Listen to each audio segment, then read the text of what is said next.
Hello and welcome to Qaid Azam Union. In this video, we're gonna talk about a book that has recently been published.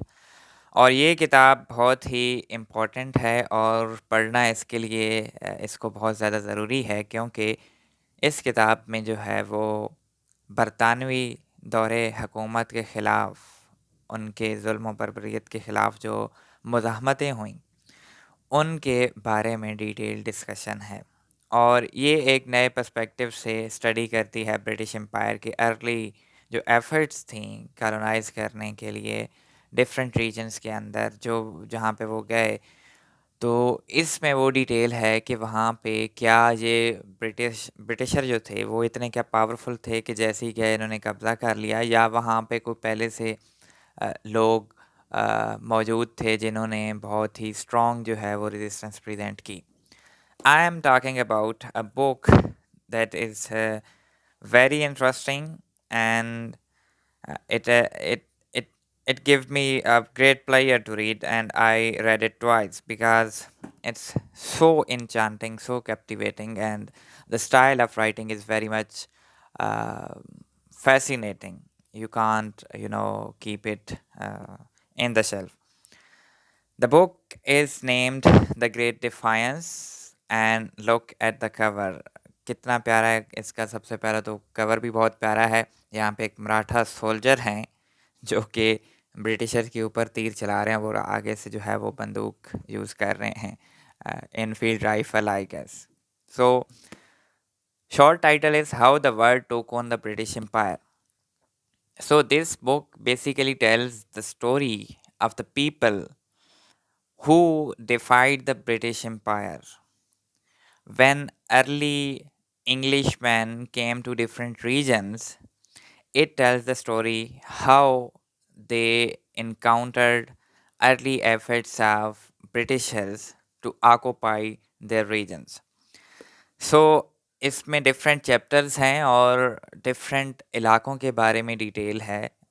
और हम जो है ज़्यादातर बात India के बारे में करेंगे क्योंकि इंडिया जो है वो बहुत ज़्यादा इम्पोर्टेंट था ब्रिटिश एम्पायर की हिस्ट्री क्रिएट करने में।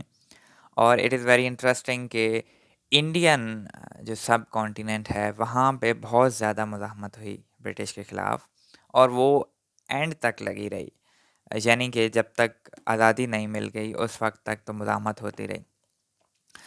If we talk about book के अंदर जो है वो डिफरेंट चैप्टर्स हैं और वो चैप्टर डिफरेंट कंट्रीज़ के हवाले से जो डिफरेंट ब्रिटिशर्स थे उनकी अक्सर जो उस टाइम पे कोरस्पॉन्डेंस हो रही थी तो उन्हीं में से तकरीबन निकले हुए हैं। जैसे अब मुग़ल्स के ऊपर एक चैप्टर है मुग़ल्स चैम्बर। इसको मुग़ल चैम्बर क्यों कहते थे? क्योंकि ये इतने अमीर थे, यानी कि मुग़ल के उनके ख़ज़ाने भरे हुए होते थे। तो उनका एक सिटी था सूरत, तो उसकी वजह से जो है क्योंकि वहाँ पे प्रोडक्शन इतनी ज़्यादा होती थी तो उसको मुग़ल चैम्बर कहते थे कि ये जो है मुग़लों का ख़ज़ाना है। इसी तरह पैक्स ऑटोमनी का ऑटोमन एम्पायर जिस वक्त पीक पे थी, और the great power of man ये भी आई गेस अमेरिकन के बारे में है, जिनको अक्सर ये हम कह देते हैं कि वहाँ पे तो सिविलाइजेशन ही नहीं थी। खैर, अब हम थोड़ा सा बुक के बारे में अगर बात करें तो सबसे पहले तो आ जाते हैं चैप्टर्स कुछ हैं जो आयरिश पीपल के बारे में हैं, क्योंकि आयरलैंड जो है it is situated on the western side of the British west south western side. तो वहाँ पे तकरीबन सन 1200-1300 से ही ब्रिटिश जो हैं वो ट्राई कर रहे हैं कि they could occupy that region, क्योंकि वहाँ पे प्लांटेशंस वगैरह वहाँ पे खेती बाड़ी हो सकती है, तो इस वजह से उनके लिए ज़रूरी था कि कोई जगह ऑक्युपाई करते। दूसरा ये था कि ब्रिटिश के जो रिलेटिव आप कज़न्स कह सकते हैं, स्पेनिश हो गए, पोर्टुगीज़ हो गए, डच हो गए, तो ये उस वक्त में डिफरेंट रीजन्स के अंदर जा रहे थे, वहाँ पे तिजारत भी करते थे और कुछ जगहों पे ये ऑक्युपाई करना शुरू हो गए। तो इनका ख़जाना आता देखकर ब्रिटिश के माइंड में भी आया कि भाई हमें भी कुछ करना चाहिए। तो सबसे पहली ट्राई इन्होंने आयरलैंड में की और आयरलैंड के अंदर जो है वो मुज़ाहमत बहुत ख़तरनाक हुई है। स्टार्ट ही बहुत ही इंटरेस्टिंग सीन से होती है कि जो ब्रिटिश सोल्जर्स हैं वो एक ढलवान वादी में से गुज़र रहे होते हैं, वहाँ पे चढ़ाई कर रहे होते हैं। और क्योंकि वो जंगल की तरह होता है तो उनको जो है वो इस टेरेन की समझ नहीं होती कि वो किस तरह का इलाका है। तो ये सोल्जर जब ऊपर जा रहे होते हैं तो अचानक वहाँ से फिर आयरिश जो अ, बैठे होते हैं ट्राइब्समैन इनकी ताक में, तो वो अचानक हमला कर देते हैं और ये जो रेड शर्ट्स वाले ब्रिटिश सोल्जर्स हैं इनका सफाया कर देते हैं, कुछ बच के निकलते हैं। इसी तरह और बहुत सी हैं। सबसे इम्पोर्टेंट जो है वो अर्ल ऑफ टायरॉन के बारे में स्टोरी है जिसने 8-10 साल मुज़ाहमत की रखी। इसके अलावा किल्दार्स रेबेलियन है। किल्दार्स जो थे वो बेसिकली इंग्लिशमैन ही थे, लेकिन वो इतना अरसा वहाँ पे रहे, यानी कि बहुत पुराने अरसे से रह रहे थे, तो वो ख़ुद को आयरिश ही कहते थे, आयरिश कल्चर अडॉप्ट कर लिया। आयरलैंड के बाद फिर अमेरिकन्स के ऊपर डिस्कशन है। Mostly there is you know less understanding of American history कि शायद कोलंबस से पहले अमेरिका तो था ही नहीं। लेकिन बहुत ही इंटरेस्टिंग डिटेल है कि अमेरिका के अंदर अच्छी भली सिविलाइजेशन डेवलप हो रही थी, क्योंकि हमारे साथ उनका कांटेक्ट नहीं था तो इस वजह से लोगों को इतना ज़्यादा पता नहीं था। लेकिन वहाँ पे बहुत डेवलप्ड लोग थे अपने हिसाब से, और उनके जो हैं सिटीज़ थे जहाँ पे वो ट्रेड करते थे। तो पहले कुछ इनकर्जन्स हुई ब्रिटिश की तरफ से, तो उनको जो है वो बड़ी सस्पिशन से देखा गया। तो जब ब्रिटिश बार-बार वहाँ पे गए तो फिर उन्होंने मुज़ाहमत करना शुरू कर दी। और इस मुज़ाहमत में जो है वो, क्योंकि ब्रिटिश जो थे वो मेटल यूज़ करते थे और अमेरिकन कॉन्टिनेंट पे उस वक़्त मेटल का इतना ज़्यादा यूज़ नहीं था। तो उनको मेटल चाहिए था, तो थोड़ी बहुत तिजारत शुरू की। फिर ब्रिटिशर को लगा कि यार ये तो कमज़ोर लोग हैं, तो ये इन्होंने आहिस्ता-आहिस्ता ऑक्यूपाई करना शुरू कर दिया और वहाँ पे जो होलोकॉस्ट इन्होंने की, जहाँ इन्होंने औरतें, बच्चे, बूढ़े, नौजवान सब ख़त्म किए ताकि अपनी कॉलोनीज़ वहाँ पे बना सकें। और सबसे पहले इन्होंने जेम्स टाउन्स वहाँ पे शुरू किया और उसके बाद जो है आहिस्ता-आहिस्ता ये ऑक्यूपाई करने लगे। लेकिन ऑथर कहते हैं कि उन्होंने तकरीबन 70-80 साल तक ब्रिटिश को वो टफ़ टाइम देते रहे। उन्होंने स्ट्रॉन्ग जो है वो मुज़ाहमत की और अक्सर लड़ाइयाँ लड़ते रहे जो उनके तरीक़ाकार थे उस हिसाब से। और ये भी कहना इंतहाई गलत है ऑथर के मुताबिक कि वहाँ पे कोई गवर्नमेंट नहीं थी, वहाँ पे सिविलाइजेशन नहीं थी। उनकी असेंबलीज़ थी जहाँ पे वो इलेक्ट करते थे अपना क्या कहते हैं लीडर इलेक्ट करते थे। आई फॉरगॉट नेम, उसको कहते क्या थे। और ओपिकैन कनो एक उनका बहुत बड़ा नाम है, जो बहुत बड़ा सरदार था। तो उसने जो है बहुत स्ट्रॉन्ग रेजिस्टेंस की, जो उनका ट्राइबल चीफ आप कह सकते हैं, या एक सिटी का जो है वो किंग कह सकते हैं। फिर अगर आए ऑटोमन एम्पायर के ऊपर, तो ऑटोमन तो लाज़मी बात है, ब्रिटिश जब अर्ली राइज़ हो रहा था तो ऑटोमन्स का तो वो पीक टाइम था 1500 और 1600 के दरमियान, और ऑटोमन्स 1500 के मिड में at the gates of Vienna तक पहुंच गए थे।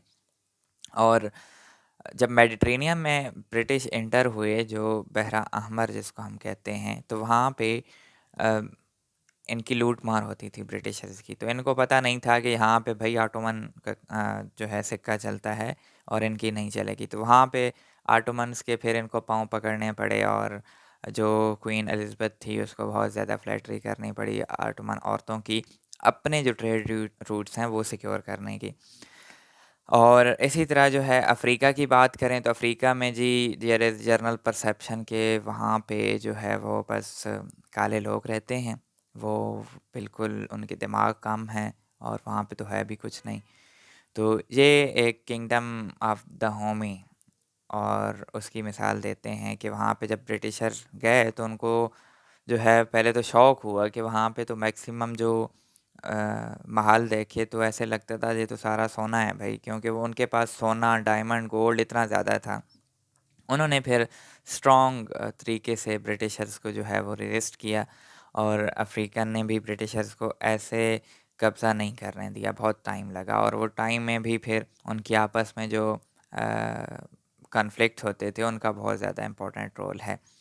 और फिर इसी तरह ये भी हुआ कि जो अमेरिकन को जब ब्रिटिशर्स ने ख़त्म कर लिया वहाँ से, तो फिर यहाँ पे जब अफ्रीका में आ रहे थे तो बहुत से लोगों को जब ये जंग करते थे, जीत जाते थे, जो अफ्रीकन कैप्चर होते थे उनको गुलाम बना के अमेरिका में भेज देते थे। तो यहाँ पे फिर स्लेवरी का जो प्रॉपर सिस्टम है वो भी ब्रिटिशर ने शुरू किया और अफ्रीकन स्लेव को जो है वो डिपोर्ट करते रहे।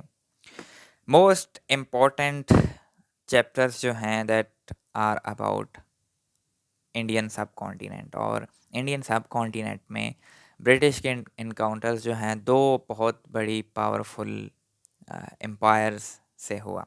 सबसे पहले आ जाते हैं द ग्रेट मुगल्स। जब ब्रिटिश यहाँ पे आए तो मुगल्स के पास दुनिया का तकरीबन 25% जो है वो शेयर था दौलत का, और ब्रिटिश उस वक्त पे ऑथर के मुताबिक बहुत ही गरीब लगते थे मुगल्स के मुकाबले में। सबसे पहली एंट्री जो है ब्रिटिश की वो हुई सूरत में 1608 में। कैप्टन विलियम हॉकिंस ने एंट्री मारी और सूरत के गवर्नर थे मुकर्रब खान। मुकर्रब खान की दोस्तियां थीं पुर्तगीज़ के साथ, क्योंकि उस वक्त पुर्तगीज़ वहाँ पे गोवा में जो है वह एस्टेब्लिश थे, तो वो मुग़ल का तिजारत देखते थे सी के अंदर, और मुग़ल के साथ उनके अच्छे ताल्लुकात थे। तो फिर पहले तो उनको किसी ने घास नहीं डाला, और मुकर्रब खान ने भी इनकी सही जो है छानबीन की, और जिस तरह अमेरिकन एयरपोर्ट पे चेकिंग होती है उसी तरह इनकी चेकिंग हुई। जो उस वक्त मौजूद थे एक सोल्जर ब्रिटिश, उसकी दास्तान के मुताबिक, तो मुकर्रब खान ने इनको कोई लिफ्ट नहीं दी। फिर ये हुआ कि जो विलियम हाकिम थे इन्होंने जो है 3-4 महीने लगा के आगरा पहुँचे जहांगीर के दरबार में। तो जहांगीर साहब gave him a cold shoulder. Jahangir का इंटरेस्ट ही नहीं था भाई। जहांगीर की एम्पायर जो थी वो दुनिया का 25% वेल्थ प्रोड्यूस कर रही थी, तो उसको क्या लेना देना इन डेस्टिट्यूट ब्रिटिशर से। विलियम हाकिन को बहरहाल कोर्ट में रखा गया। फिर थोड़ी बहुत मिन्नत समाजत करके जो है जब कोर्ट में पेश हुए तो जहांगीर साहब से इन्होंने कहा हमें फरमान जारी करें कि हम आपके यहाँ तजारत कर सकें। तो जहांगीर साहब इर्द गिर्द की बातें करने लग गए। उन्होंने इंग्लैंड के हालात के बारे में पूछा, किंग के बारे में पूछा। तो तकरीबन पहला जो फरमान है वो इशू कराते कराते इनको तकरीबन 8 से 9 साल लगे। ब्रिटिश जो नए नए यहाँ पे आए थे, और विलियम हाकिन जो थे वो तकरीबन यहाँ पे मुग़ल कल्चर अडॉप्ट कर लिया, यहीं पे रहने लग गए। तो उनको जागीर भी दे दी और इनका नाम इंग्लिश खान रख दिया गया। इनकी शादी भी करवा दी गई, क्योंकि जहांगीर इंटरेस्टेड नहीं थे। जहांगीर लोगों को इकट्ठा करने में इंटरेस्टेड थे, कल्चर्स में इंटरेस्टेड थे। तजारत तो वैसे ही पुर्तगीज़ जो है नेवल ट्रेड उनका देखते थे, और बाकी इंडिया के अंदर तो वो सुप्रीम पावर थे।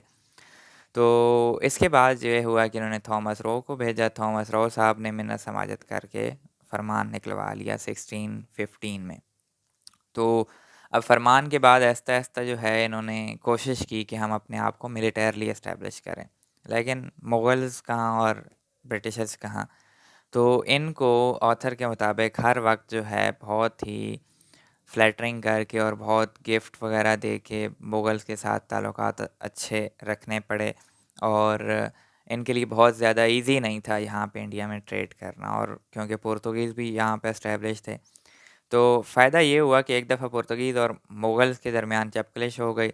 तो पुर्तगीज़ के ख़िलाफ़ मुग़ल जब आए तो इंग्लिश ने एक फ़ायदा जाना कि अब पुर्तगीज़ को निकाल के हम उनकी जगह लें और मुग़ल के सपोर्टर हम बन जाए, यानी कि उनसे जो ट्रेड वगैरह की चीज़ें मिल रही हैं वो हमें मिलने लग जाएँ।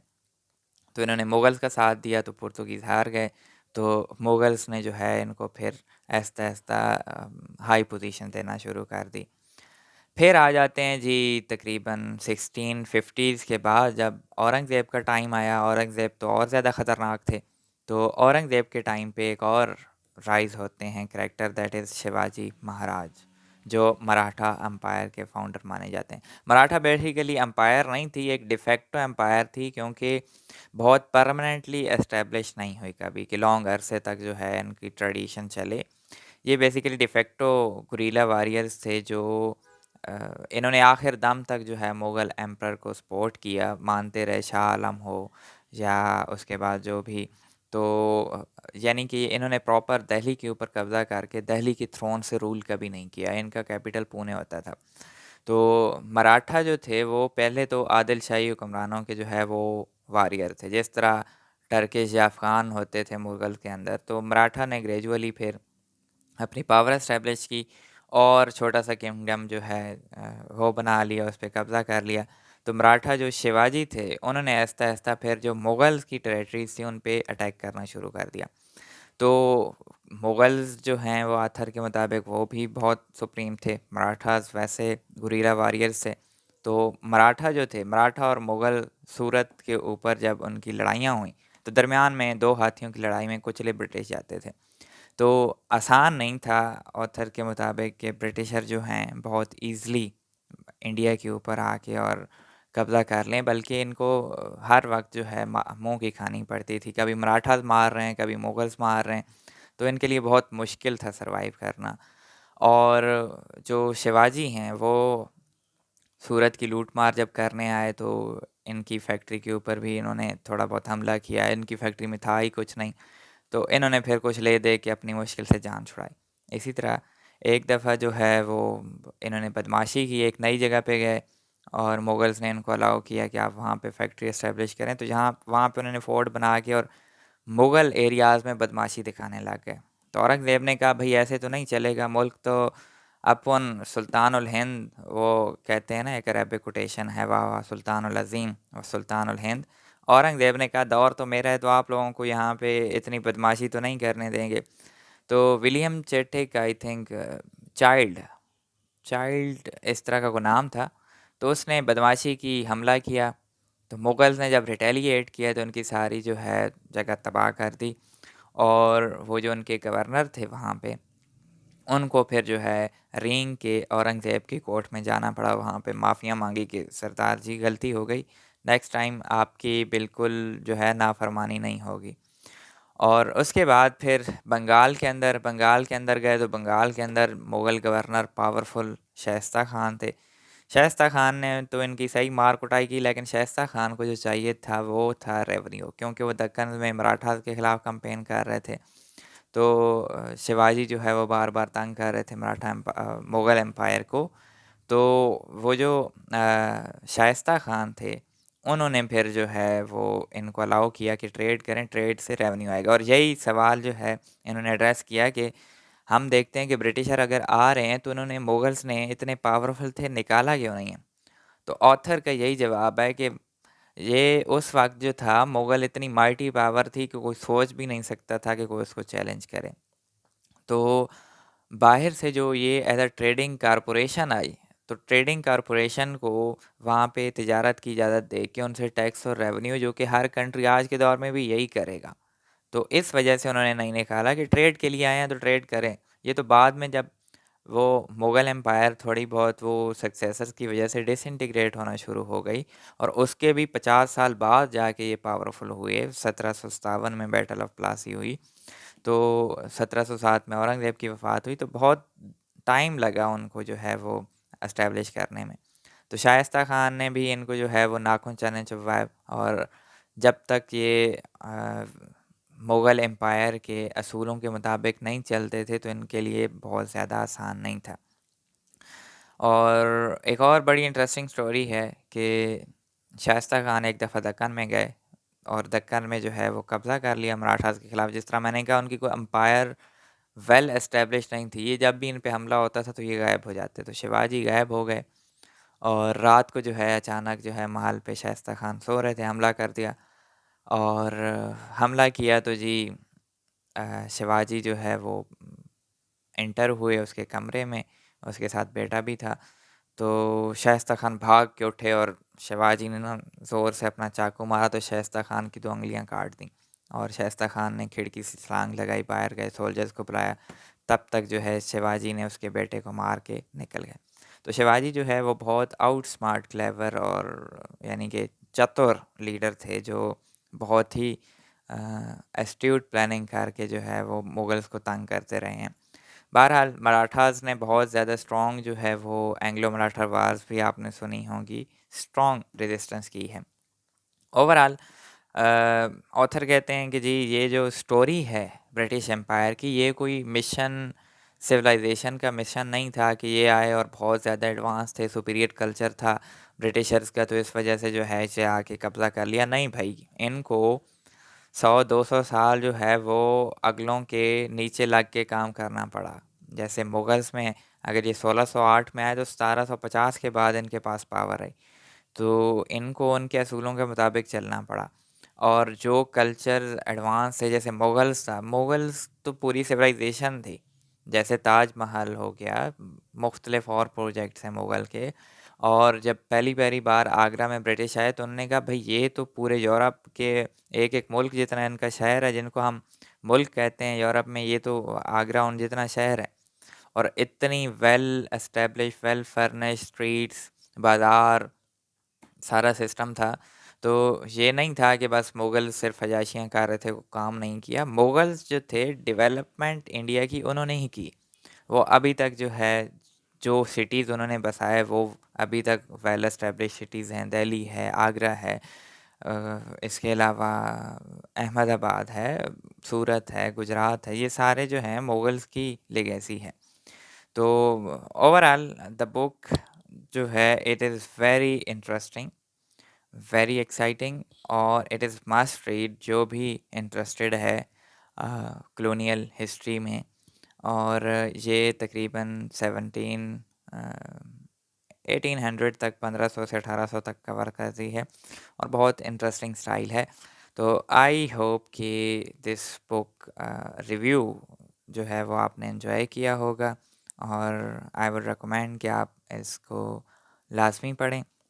और डेविड वीवर साहब जो हैं, he is very much vocal about brutalities जो हो रही हैं पैलेस्टीनियंस के against, and he always speaks about injustices done to Palestinian people and across all the globe। वो इस बुक को लिखने का मकसद ही यही था उनका, कि जिन लोगों को आपने हमेशा सबड्यू रखा, उनको आपने इन्फीरियर समझा, वो लोग आम लोग नहीं थे।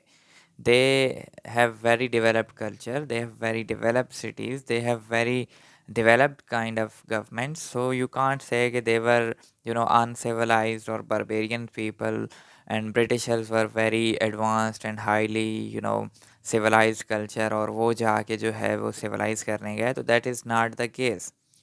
They were very basically advanced people, और इसी वजह से तो आसान नहीं था ब्रिटिश के लिए मुख्तलिफ लोगों को कब्जा करना। So David Weavers takes the credit for such an interesting book, and also for speaking against the injustices currently being done to humanity in Gaza, Palestine, and Lebanon. So I hope you enjoyed it. Thank you very much. Take care, and Allah Hafiz.